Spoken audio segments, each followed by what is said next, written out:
L'Éthiopie, par son ministère des Affaires étrangères, a catégoriquement rejeté le rapport publié par le journal Le Télégraphe sur l'utilisation alléguée d'armes chimiques dans la région du Tigré. Selon le rapport publié par le journal basé au Kenya, les civils du nord de l'Éthiopie ont subi des brûlures horribles compatibles avec l'utilisation du phosphore blanc. Selon la déclaration publiée le 24 mai 2021, le ministère des Affaires étrangères a catégoriquement rejeté cette allégation. D'après lui, l'Éthiopie n'a pas employé et n'utilisera jamais de telles munitions interdites parce qu'elle prend très au sérieux ses obligations internationales en vertu de la Convention sur les armes chimiques.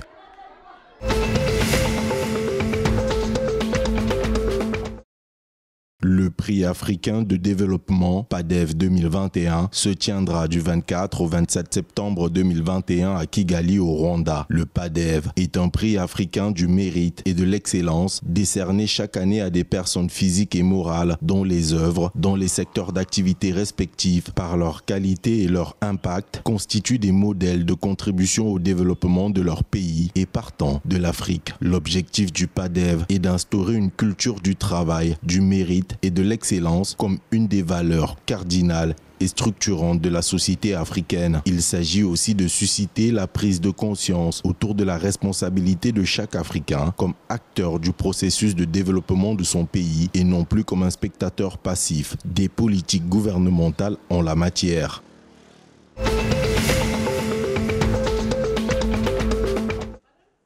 Au Kenya, le gouvernement a alloué 700 millions de shillings kenyans dans le budget financier 2021-2022 au système de transport rapide par bus. Ce financement devrait relancer la première phase qui va de la ville de Ruiru à l'hôpital national de Kenyatta. Au cours des exercices 2022-2023 et 2023-2024, le gouvernement a l'intention de tripler le financement du projet à respectivement 2 milliards de shillings et 2,1 milliards de shillings. Le plan du système de transport rapide par bus, intégré en 2015, visait à rationaliser la congestion dans le Central Business District. Selon le projet, le système de transport rapide par bus devrait avoir 5 lignes de transport. La ligne 1 de Limuru à Kitengela, la ligne 2 de Rongai à Kenol, la ligne 3 de Tala à Gong, la ligne 4 de l'hôpital Mama Lucy à Kikuyu et la ligne 5 de Ridgeways à Imara Daima.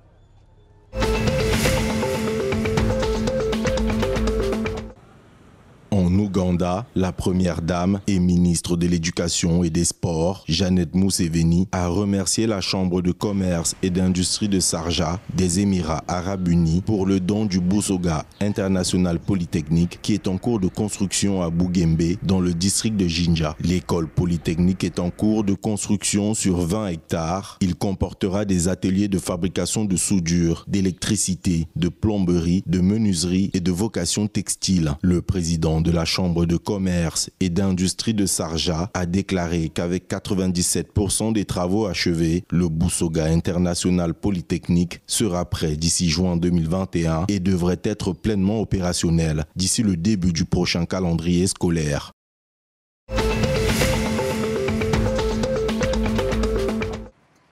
Au Burundi, dans le nouveau projet de loi portant fixation du budget général de l'État 2021-2022, il est prévu une revue à la hausse du prix de la carte d'assistance médicale. Selon une publication de l'Assemblée nationale du Burundi sur les réseaux sociaux, le prix est dorénavant fixé comme suit: 0 francs burundais pour les personnes vulnérables, 25 000 francs burundais pour les personnes à revenus moyens et 100 000 francs burundais pour les personnes à revenus élevés. Une bien triste nouvelle selon le Semabu, le cadre d'expression des malades du Burundi. Les 3 000 francs burundais que coûtait la carte d'assistance médicale étaient difficilement accessibles pour certains patients selon le Semabu. L'institution regrette que les élus du peuple aient adopté une telle loi au lieu de plaider pour les malades.